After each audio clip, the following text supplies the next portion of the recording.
Então, olha, dois amigos continuam conversando, e esse é o tema da nossa aula, né? Sobre como aprender inglês. Então, two friends are still talking, still, essa palavra still significa ainda, viu? Still talking about how to learn English, viu? Isso é muito importante, você aprender esses pequenos detalhes, né, essas palavrinhas, porque elas fazem toda a diferença dentro do contexto. A gente chama isso de palavra-chave, né? O keywords em inglês, tá?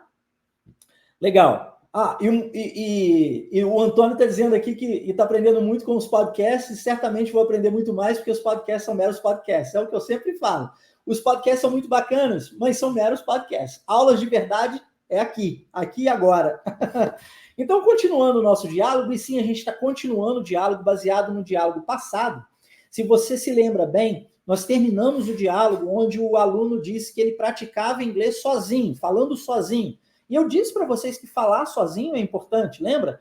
Você praticar inglês enquanto você toma banho, falar inglês enquanto você lava a louça, enquanto você caminha na rua, criar um grupo no WhatsApp onde você manda áudios para você mesmo. Tudo isso é muito relevante e vai impactar diretamente na sua fluência, vai te ajudar bastante. Só que isso por si só não é suficiente. Lembra da frase, that's not enough? É isso, não é suficiente. Então a pergunta da pessoa aqui é what else should I do? Porque se isso não é suficiente, olha que eu já estou fazendo um monte aqui para aprender inglês, o que mais eu devo fazer? What else should I do?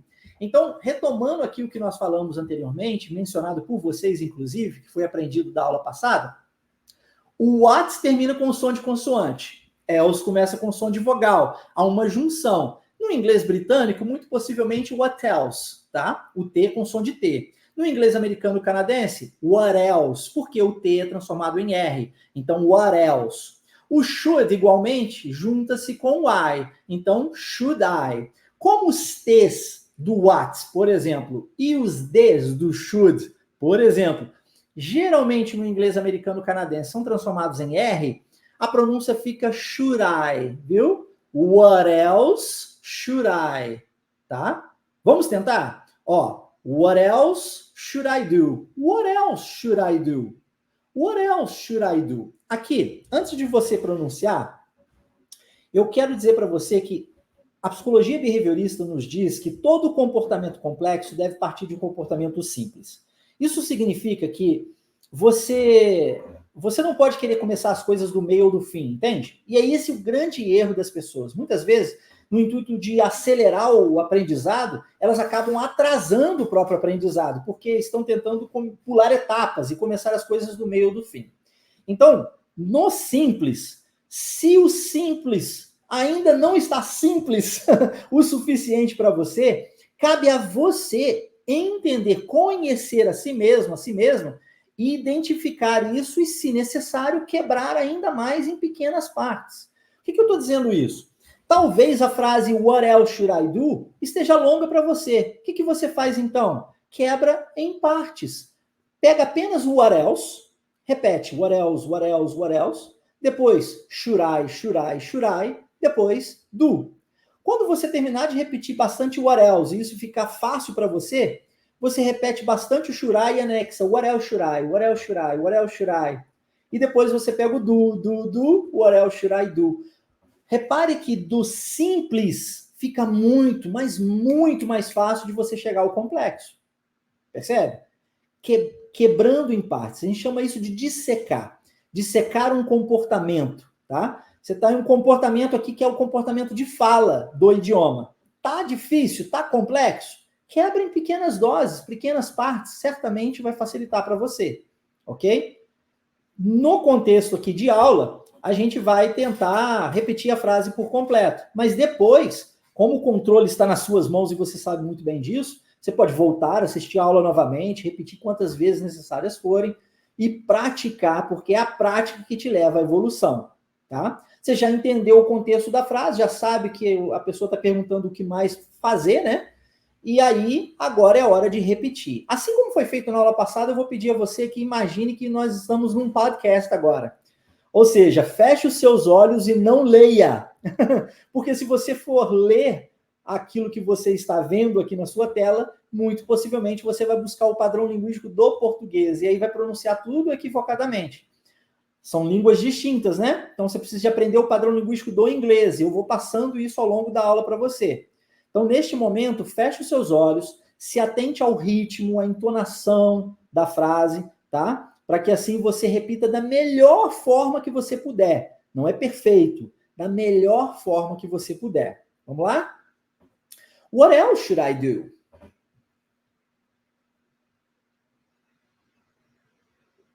What else should I do?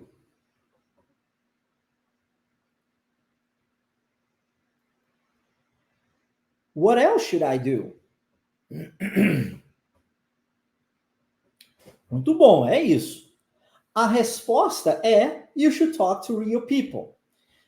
Lembra que falar sozinho não é suficiente? Então, o amigo está dizendo aqui que, além de falar sozinho é bom, mas além disso, você precisa de falar com pessoas reais, real people. Eu quero chamar a sua atenção para a palavrinha people, porque ela tem uma terminação nas letras L, E. E quando você encontrar uma palavra que termina com as letras L e E, o som é de OU, tá? Vou dar um exemplo. Table, tá? The book is on the table. Então, table termina com essas letras L e E. People termina com essas letras L e E. Available, de disponível em inglês, termina com as letras L e E, tá? Então, você viu as letras L e E, você já sabe que o som é de OU, tá bom? People. You should talk to real people. You should talk to real people. Vamos repetir essa? Feche os olhos e vamos comigo, hein? You should talk to real people. You should talk to real people. You should talk to real people.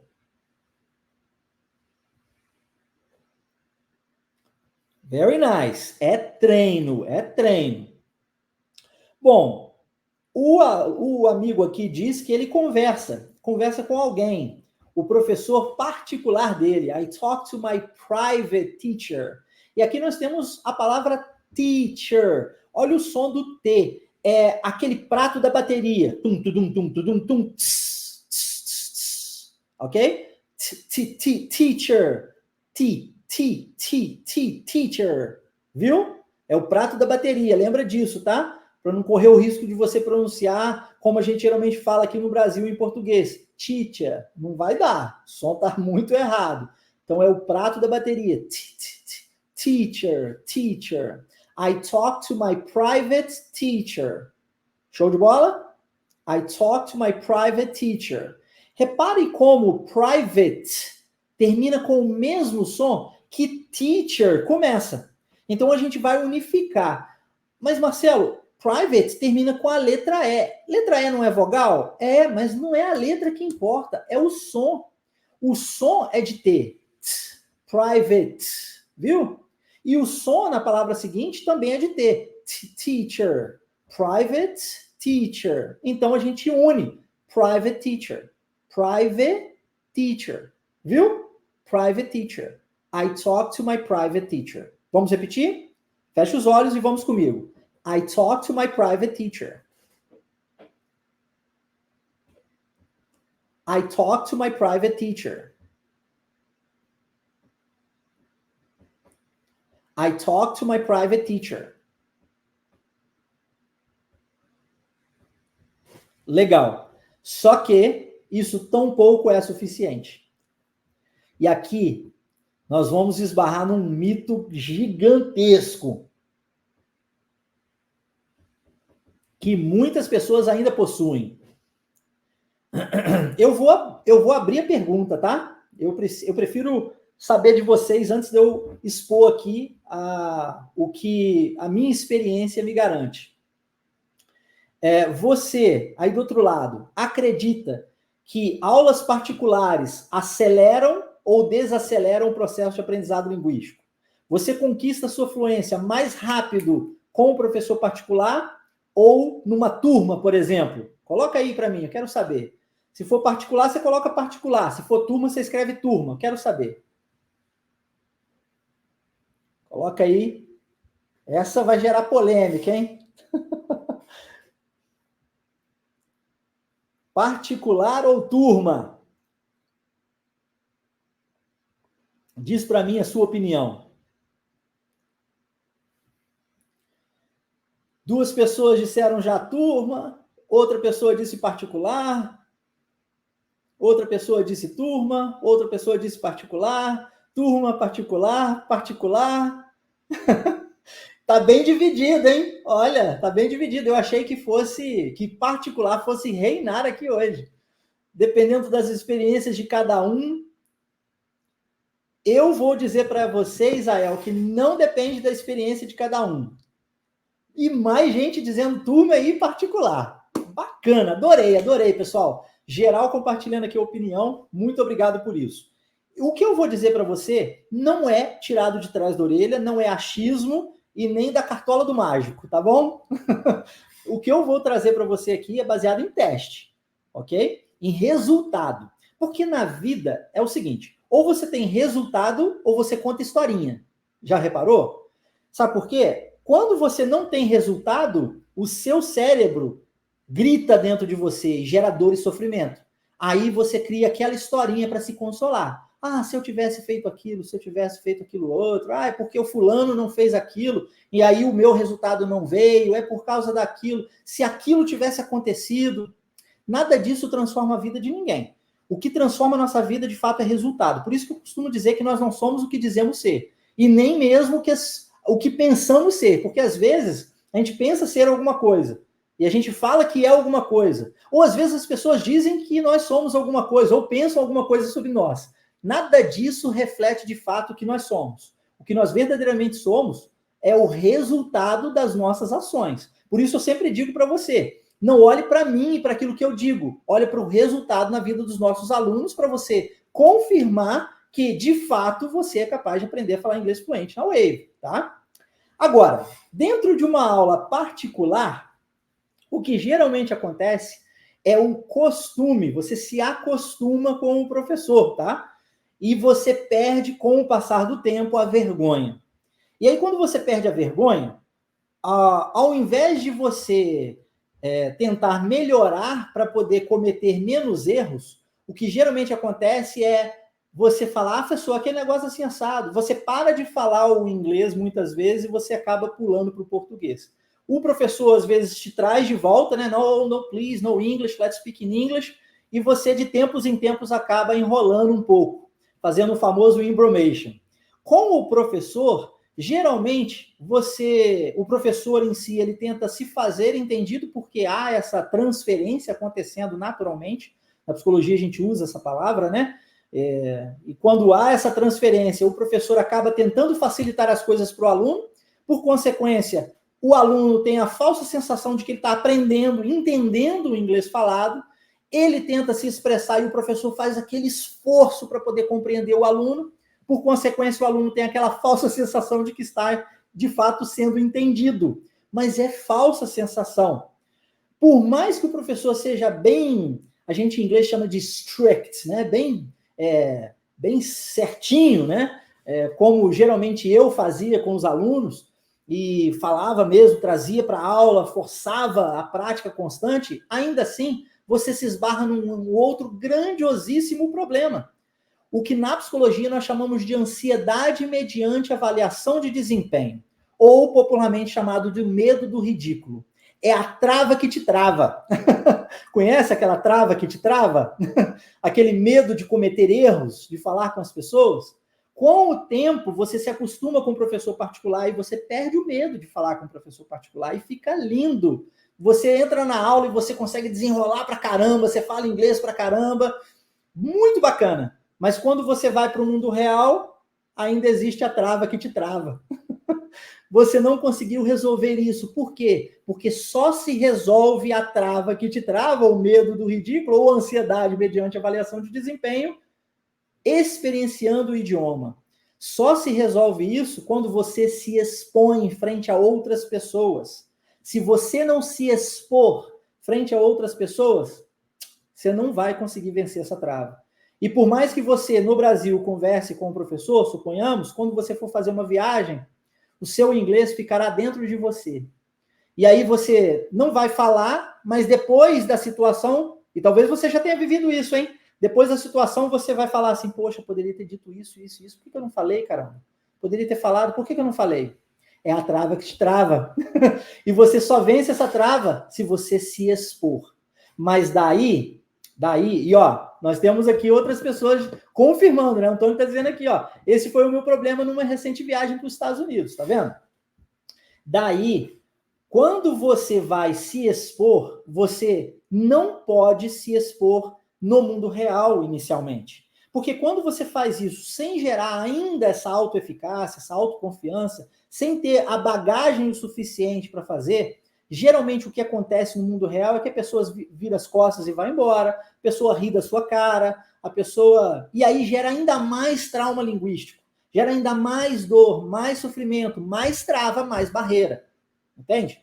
Então, o que você de fato precisa é de um ambiente seguro, com pessoas reais, onde você vai se expor, mas que essas pessoas estejam juntas com você, com o mesmo propósito, o mesmo objetivo. Não vão rir da sua cara, não vão apontar o dedo para você, tá bom? Infelizmente, a gente vê isso acontecer dentro de turmas, em aulas de inglês, em cursos variados. Infelizmente, é uma grande realidade. Teve uma pessoa, certa vez, que chegou para mim com uma trava absurda. E aí, no processo, né, de entender o que havia acontecido, ela me disse que, certa vez, ela estava numa sala de aula, o professor fez uma pergunta, ela foi falar, o professor fez uma correção prontamente, de uma maneira até meio ríspida, os alunos que estavam à volta começaram a rir da cara dela, ela saiu da sala de aula, se trancou no banheiro. Olha a situação.